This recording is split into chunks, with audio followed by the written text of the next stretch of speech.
And we begin tonight with reality, which is sinking in a really big way. In the past week since the debate, we've been treated to a flood of newspaper op-eds led by the New York Times, of course, telling Joe Biden what to do, pundits telling him what to do, Democrats hand-wringing behind the scenes and leaking the hand-wringing to Politico and the Times so donors can tell Joe Biden what to do, and Dr. Joe Biden and apparently even Hunter telling him what to do. So let me tell you what this show is going to do. We are going to pay all of that the same amount of attention. The same amount of attention will go to that debate as Republican lawmakers and conservative media paid to the insurrection and the 34-count felony Donald Trump was convicted of and the $500 million penalty he owes the state of New York for bilking taxpayers and insurance companies and the jury finding that he sexually abused E. Jean Carroll in a Bergdorf Goodman's dressing room in the 90s and then defamed her. We will give it exactly that same energy. Because while I will never gaslight you, I'm not going to be out here saying that you didn't see what you saw last Thursday on that debate stage. You saw it. I saw it. Everybody who frantically texted me saw it. And there are plenty of places that you can go to hear about whether and how the Democratic candidate, not the criminal candidate, should step aside. Y'all Democrats handle that. Figure it out and let me know. Because what I know is that Donald J. Trump cannot be allowed back into the White House. Full stop, period.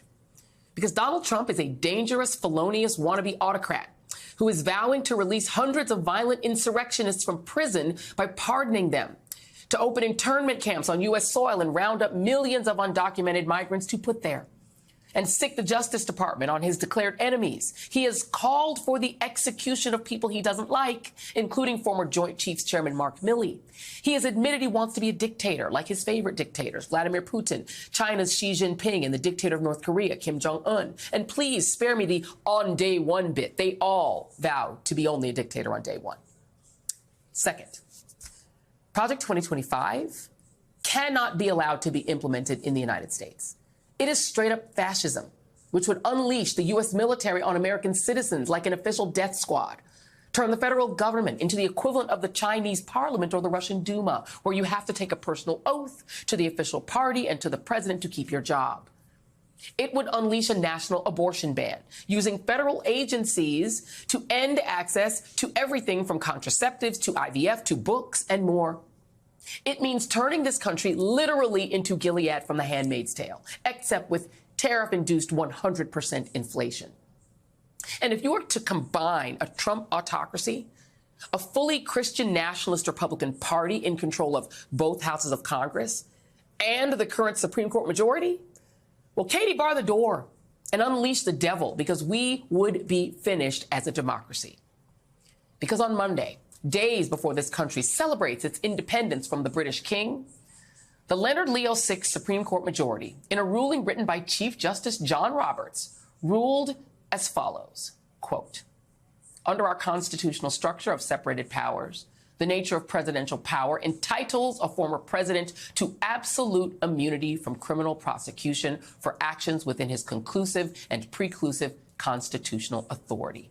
And he is entitled to at least presumptive immunity from prosecution for all his official acts. There is no immunity for unofficial acts." In regular people terms, the court has said that Donald Trump is absolutely immune from prosecution from any act that he took while he was president, including ordering the Justice Department to draw up fake voter fraud allegations in order to help him steal the election that he lost.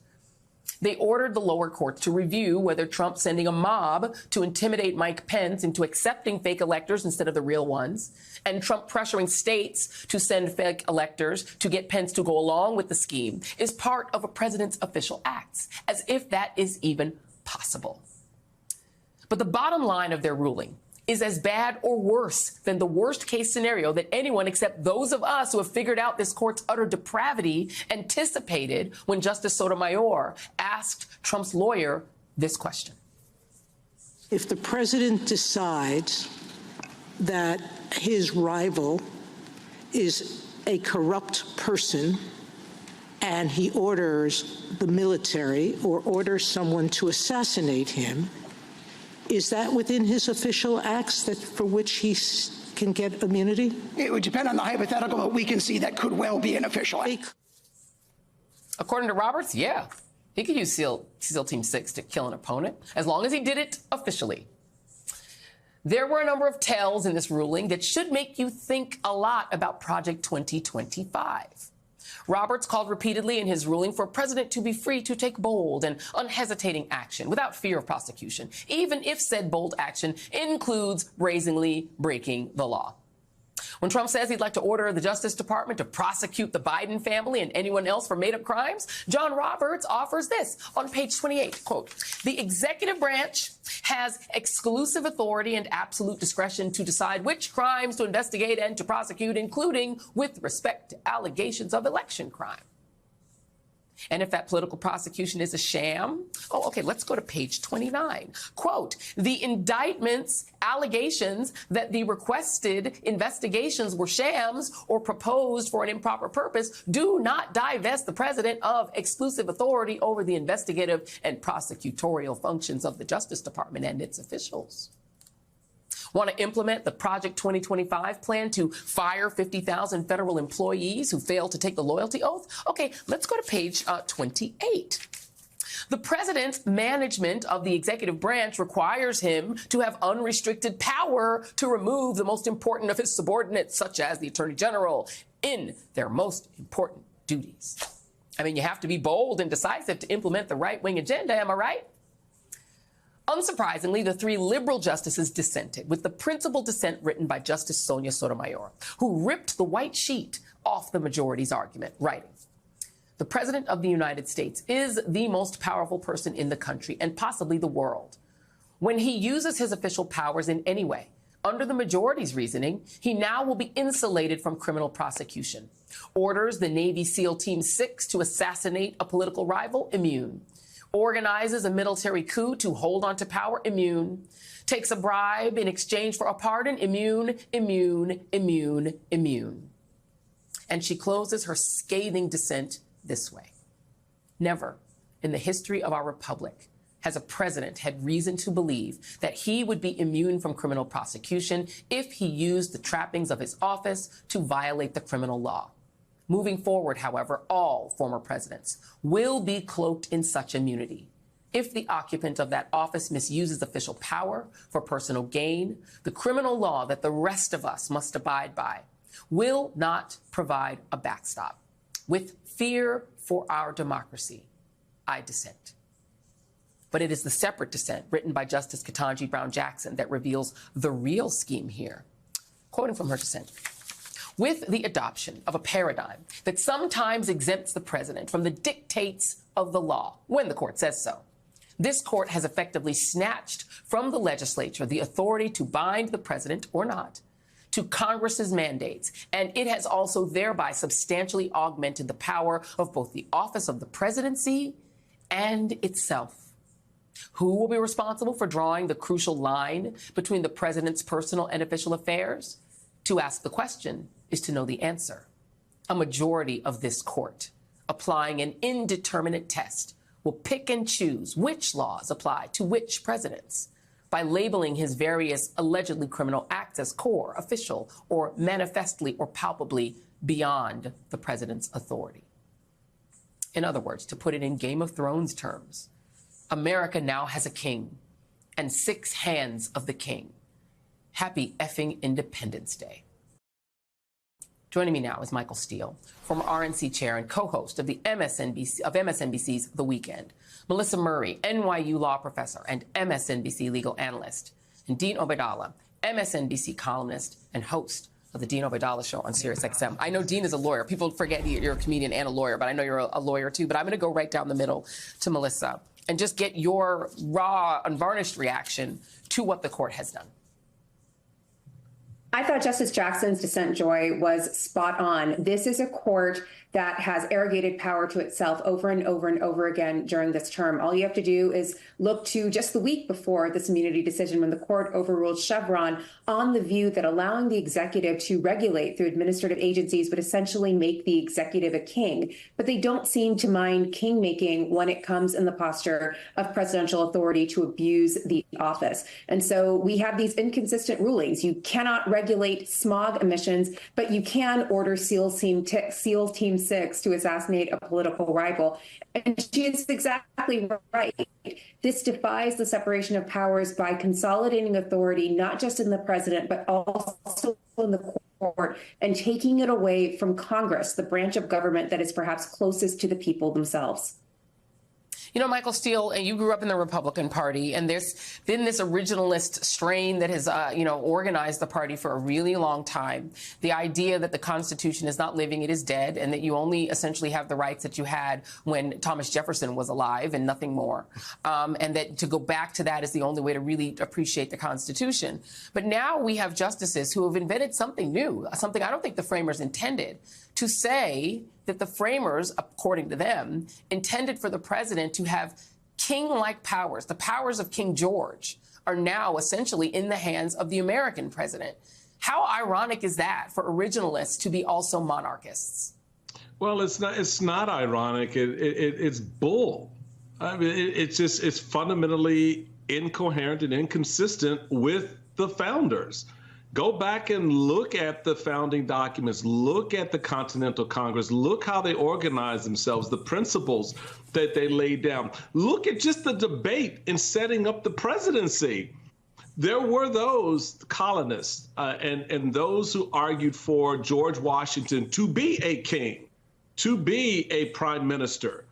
And George Washington himself basically just put it on street terms, said, hell no, that's not what this is about. We just left that from over there. And the founders organized themselves around this idea of a government of, by, and for people in which we were the central players, not the presidency. This was not a government organized for the presidency or by the presidency. And so what you have now is the Supreme Court completely distorting history to make a political point, to give political party to an abject failure of a politician. And so the reality for us now is, what do we do here, Joy? What do we as citizens do? This is our 1776 moment in ways that I don't think a lot of us realize. We have to reaffirm those principles that the founders left England over, that they felt were important enough to give up their families and their livelihoods to seek out a new land. And we cannot allow this imperialist court decide that one person is above all the laws of this land, that all he has to do is sit anywhere in the world and say, this is an official act. I deem this as an official moment, and execute a policy or a whim that harms others, that impinges our freedoms, that takes away the privileges that we have under the Constitution, and there's not a damn thing we can do about it, and it's going to go to that court, who will then decide, well, you know what, actually, yeah, he can, and there's nothing you can do about it. Really? So you put this in the context of the election that's in front of us. I don't give a damn how old Joe Biden is. What I give a damn about is the guy he's running against, because that's the threat. The age of the president is not the threat. The intent of the one who wants to be president is our problem. Dean Obeidallah, and you can feel free to throw your lawyer hat on if you want to throw it on as well, but I'm going to take advantage of the fact that you talk to folks all day on your show on Sirius XM. Sure. And so I am really curious to know if the regular folks are getting that, if they're picking up on it, because I mean, the reality is John Roberts and company did this knowing no Democratic president would use these powers in the way Donald Trump will. You know, it's not Joe Biden who would set up shop on the White House lawn and start selling pardons for $400,000 a pop. Trump would, you know, and require, you know, alms to Donald Trump in order to get a pardon. He'd do all that stuff. You know, I mean, and maybe use SEAL Team 6, you know, to go and pick up the Biden family. Biden's not going to use SEAL Team 6 to go and assassinate Joe Biden, even though apparently, according to John Roberts, he could. What are folks saying on your show in response to this? Well, it's a range of things, Joy. Drone strike is one thing that comes up a lot. I think that's in jest, but people still say that, the idea of using the unlimited powers. The other, I'll tell you this, I've never heard more anger or animation from my callers in these two nights since the Supreme Court decision than before. People are angry. They're not despondent. They are angry about this. And you've got the situation where you made a great point. This is like Project 2025. The prophecy come to life now. even before winning any kind of election here. And the thing I tell listeners, Project 2025 is the GOP's version of Mein Kampf. The difference is Mein Kampf is only 700 pages. Project 2025 is 900 pages. It wants to control all of our lives, and this Supreme Court is now putting that into effect through the bench. And we live in the United States of a Supreme Court that is the greatest law firm for Donald Trump in the world. It's a law firm of Roberts, Alito, and Thomas and Associates. They delivered a win for him on the January 6th case, maybe even the New York case and the Fulton County case at the same time. So my listeners, Joy, they're worked up, they're animated, they want to go out and win. They don't want to hear about Joe Biden dropping out. They want to hear about defeating Donald Trump. That's all they want to hear. And to stay with you for a moment, Dean, I mean, because the issue right now is that the Democratic Party has to figure out what they're going to do with their nominee. But it doesn't matter which person they pick. They could pick Shapiro in Pennsylvania. They could pick Vice President Harris. Right. They could pick, anybody they want. It doesn't matter. All of those people believe in the rule of law. All of those people believe in democracy. Mm-hmm. The problem is Trump. It could be, Biden could be, Biden's brain in a jar. I think a lot of people are like, I'll vote for that. Because at least Biden's brain in a jar still believes in the Constitution and doesn't think that he's the king of the United States. Donald Trump does think he's king and would implement Project 2025 and would use these powers to their maximum detriment to the rest of the American people. If Trump wins, we're doing this show in a camp somewhere. That's the reality of the world we live in right now. More you, Joy, than me. I'm like on the second tier of people, maybe the third tier of people they're coming for. You're way up there. I mean, that's the truth. Michael Steele, you're gone. So here, the reality is, I don't know what more to tell people. This election is not Trump versus Joe Biden. It is Trump versus democracy. It's Trump versus freedom. It's Trump versus self-determination. It's Trump versus abortion. It's Trump versus women's health care. It's Trump versus climate change. It's Trump versus gun violence and saving lives from that. It's Trump versus us having a right to decide our future, or Donald Trump and his minions in Project 2025, they deciding it. That's the stakes.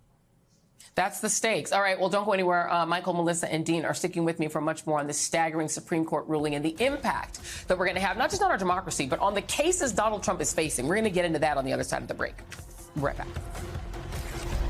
Hey there, MSNBC fans. I'm Luke Russert, and be sure to join me, Rachel Maddow, Jen Psaki, Lawrence O'Donnell, Steve Kornacki, Joy Reid, and many more September 7th in Brooklyn, MSNBC Live Democracy 2024. Click on the link for ticket information. We will see you there.